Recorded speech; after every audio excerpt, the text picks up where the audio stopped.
আমরা মহিলা police constable এবং মহিলা পুলিশ অফিসারদেরকে ডিজিপিকে আমি অনুরোধ করেছি, অ্যাডভাইস করেছি, তাদের পার্শ্ববর্তী জেলাতে, খুব দূরে যাতে না ট্রান্সফার হয়, পার্শ্ববর্তী জেলাতে মহিলা পুলিশ কর্মীদের এটা একটু ওয়েলফেয়ার মেজার হিসেবে দেখতে, তাতে আবার শর্টফলও যাতে না হয়। সেটা অনেকগুলো মহিলা থানা পরিচালিত আছে, সেটা এক্সেপশন থাকবে।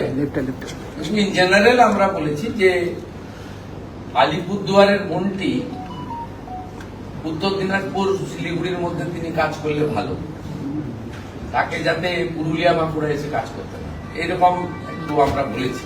মহিলাদের 15 বছরের বেশি যে পুলিশ কনস্টেবলরা আছেন, সার্ভিস দিলেন, তাদের জেলায় পোস্টিং দেওয়া যায় কিনা সে ব্যাপারে ইতিবাচক ভাবনা চিন্তা করে এইচএস এবং ডিজিপিকে প্রপোজাল বানানো।